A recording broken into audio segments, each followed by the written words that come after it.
Do others wish to be heard on this amendment? Ms. Jackson Lee is recognized. Thank you, Madam Chair. And let me put on the record, first of all, Dr. Fauci is not stupid.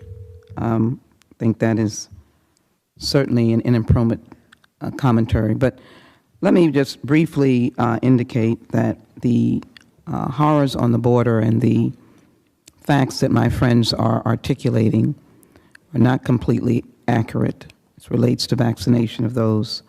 There is a process. There is a process of their entry. There's a process of their processing. It is in place. This budget reconciliation bill is not dealing with policy as much as it's dealing with funding to ensure that we can do a better job of addressing those human beings who are seeking opportunities or asylum in the only way that they may know. I think factually it is important to take note of our military and thank them for their bravery and courage. And they will tell you that upon their entrance into the United States military, they're given a battery of vaccines. And most of that is taken willingly under medical supervision. The idea is to ensure their safety, to provide them with all of the tools needed to wear the uniform. And I think we should take note of that. It is not to do harm. It is not to do harm as it relates to the President of the United States. He is not intending to do harm.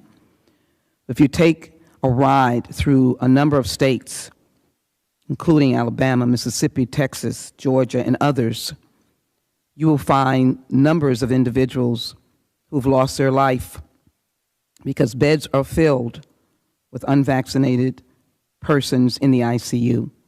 That is a fact.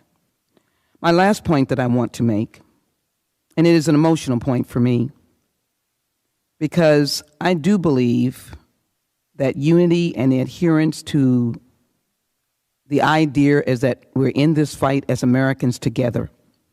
We're not here to punish any group, vaccinated or unvaccinated. We're not here to punish any state, but we're in this together. My colleague from Texas just a few moments ago challenged everyone in the state of Texas, small businesses, government entities, to stand up and reject the actions called for by the President of the United States. He called upon them to rise up against their federal government. What does that get us? It gets us the insurrection of January 6th.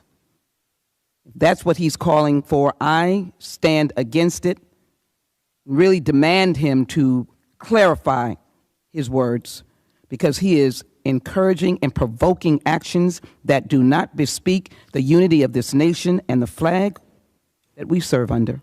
And so I would hope that we would get to the business of bring back and building back better, act, and working on the issues before us. But I am shamed that this call for close to near provocation, but yet nothing has been said about the Saudi bill, the bill that is full, soiled of attacks on women by stalking them, getting a bounty of $10,000. I've heard nothing from my friends on the other side of the aisle, but they're so concerned about who is getting a vaccine or not. I would be concerned about getting vaccinated by all of the American people, but I'm concerned about the attack on women in the state of Texas, such that they have to run away from stalkers who are seeking a bounty on their bodies. Not a word from my friends. I yield back. Gentlelady yields back. The question is on